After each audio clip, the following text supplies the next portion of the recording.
Who are these people saying, oh, it's all a hologram and it's all about frequency and it's all about, you know, you can in tune with it. Okay, come on, man. Like, I get it. Mushrooms are nice. Come on, man. Something that I really want to push. This isn't like woo-woo. Science is proving this. Oh, yeah. Science literally proves this. This is like, we have radio waves that are flying all around. Like, we live in a vibrational world, state, reality. It's all vibration, and that's not up for discussion. Like, it's just not up for discussion. Everything you see is waves of light. Everything you hear. And this is why musicians understand it. Musicians, I always find, understand it intuitively because they understand the transfer of energy through frequency, their music. They understand that they can bring an intention or they can bring a feeling and they can transfer that feeling through their music, through vibrations, and give it to someone else. I just wanted to kind of say that because I know that a lot of people, for even some of the things that I've spoken about before, it can really trigger people. And it's a... Why do you think it triggers them? It's because of the association with the woo-woo thing. It's like an identity thing. It's they don't want to be... It's because they see like so far one way, you know, you have the... You know, people who take like the spiritual ego path where it's like, look how spiritual I am through how I'm dressing. I see. And I think they use, we're sharing the same language.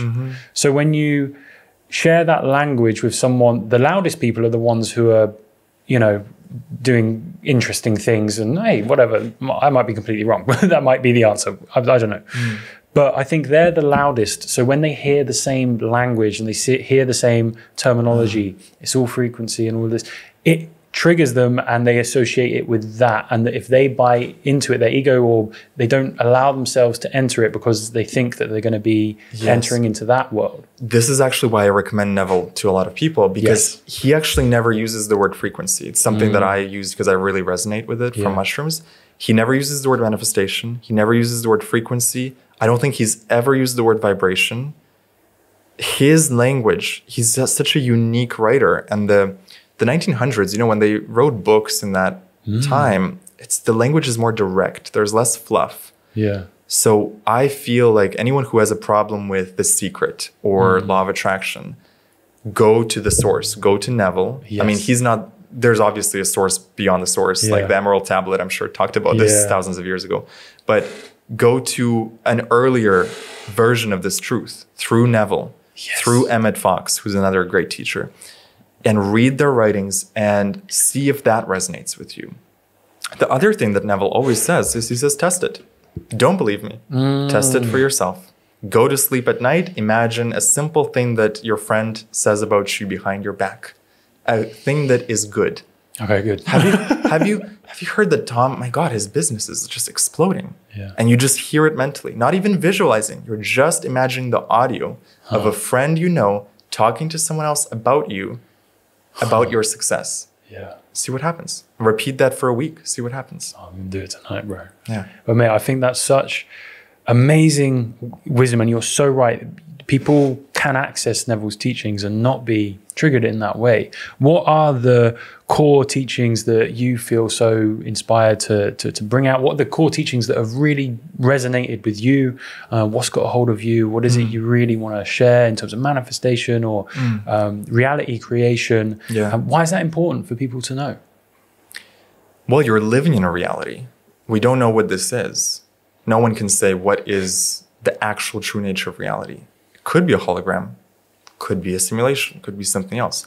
The key is find a framework that helps you navigate the reality, that helps you surf the waves. Part of it is going to come from books and teachers. Part of it has to come from your own experience. If you find the right books and teachers and you combine it with your own personal, hey, this happened to me and I manifested this, you're going to start to build your own personal rule set for how reality might work. Now, you'll never know for sure how it works, but you can test it and see if it brings you results. And if it does, great. We're going to keep using the theory that brings us results. So sometimes people get caught up in, is this the truth? Is it really a hologram? I would focus more on, does this bring meaningful, positive impact into my life, my business, my relationships? So what I love about Neville, like you said, no one to change but self. So every time I have a problem with a person, it's not them. Yeah. No one to change but self. So even if I block someone or cut them out of my life, it's not about them. Yeah. I am changing my standards and changing myself. Yeah. Of course, it comes up in every area of life. So when you have problems with money, it's not the outside world. It's something you haven't learned yet or haven't applied. Can you think of something? So I'd love to explore that, because I think money's a huge one, man. Mm-hmm. So from everything you've just spoken about so far, Neville's teachings, feel the feeling of the wish fulfilled, or assume the feeling of the wish fulfilled. Oh yes, let me add on something to yes, that. Please. So the reason the feeling of the wish fulfilled is so important is some of the language around the manifestation community focused a lot on thoughts. Yes. Control your thinking. Yes. But Neville really beautifully puts it that it's really the feeling you're going after. Mm-hmm. It's not, oh, I thought this affirmation 100 times, where is my Ferrari? It's about, are you embodying the feeling of wealth? Yes. Are you embodying the feeling of health? Yes. Are you embodying the feeling of worth? And you get to choose. You have total free will of the state you want to inhabit. Neville says all states are already created. Yes. There's every single version of you that already exists. The poor, the wicked, the evil, the generous, the kind. Yes. You have been given the gift of choosing which TV channel, which frequency you want to turn on in your life. And it works, but it works with time. Yes. It is not an overnight thing. Sometimes it is, but to really embody a frequency, it's sometimes months of just holding on to the feeling that you want to establish in your life as the dominant frequency. And you'll start to see signs. First, small signs, like a little sprouting of the leaves. You know, it's like you're watering a plant. Eventually, it'll grow into a big oak tree that can't be cut down by anyone because it's just so huge and massive. But eventually, at first, it's a little sapling. And so, of course, if you have doubts, it'll just destroy the sapling, right? So you have to, it's a discipline thing of how much can I hold on to the new feeling? Yeah. So I believe it's Neville says as well, it's your feelings imprint on your subconscious. Something like that. It's along those lines. And for me, that's a nice visualization. It's like your subconscious will run the operation while you're not, listen to your subconscious. I'm not sure if you actually talked about subconscious, but I agree with that. I think it's like, someone else said it, it's like a stamp on the hot wax of an envelope. Yes. You're making a mold. Yes. And so that's a brilliant visualization. Yeah. That's a brilliant visualization. How can someone do that, let's say, with money? In your opinion, how can someone feel the feeling of abundance? Yeah. And like you said, you're not just going to have a thought and zap a Ferrari. You're not going to have a thought and, zap a bunch of cash. How does that process actually work? Is that even real? Yeah. Yeah. I've seen it in my life. First of all, I would examine your relationship with money. Do you have a relationship with money? Someone on my podcast, she said, I like to have a date night with money every Wednesday. She'll take herself out for dinner, but it's actually with money. And she'll just see like, well, where are the blocks between us and what should I be working on? And why isn't the abundance coming? She'll talk to money. And this is what this is not a Neville technique, but it's something I found super useful is get a relationship with money. Get interested in it. Yeah. If you're in your mind, oh, money's evil or money's dirty, how can you expect to build a relationship with someone if you keep calling them dirty? Right? So you have to find the beauty in having a lot of resources. What that could expand your life into. Are you grateful for money? If someone gives you $1, can you feel gratitude for that $1? When you get a free coffee from someone, are you truly feeling, because wealth is, abundance is not just about money. It's the frequency of gratitude. It's the frequency of overflow, more than enough, plenty for all. That doesn't have to come from money. My friend Steve, his transformation happened when he went to the ocean. He was dead broke, on the verge of bankruptcy. I think he was like 100K in debt. And collectors were calling him every day. It was super stressful. And he tells the story on his blog. He goes to the beach, I think it was Santa Monica Beach, and he's sitting there and he's looking at the waves and he's like, this feels nice. The ocean is free. The sand is free. Why can't my whole life be like that? No collectors calling me here. I can enjoy this beach for free. and just take in the ocean breeze, the beautiful sunset. And he realized in that moment, you don't need money to feel that feeling. Yes. And if you feel that feeling, eventually it'll dominate your life. You will find ways to earn money in ways that match that feeling. Mm-hmm.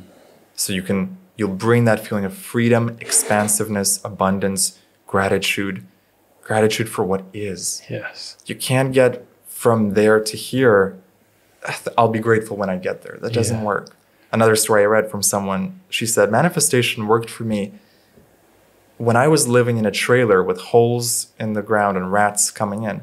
I had to first be absolutely grateful for that. Yes. Eventually, I ended up in a mansion. Yeah. But it started from being grateful for the holes in the ground. I wanted to read a Neville quote as well.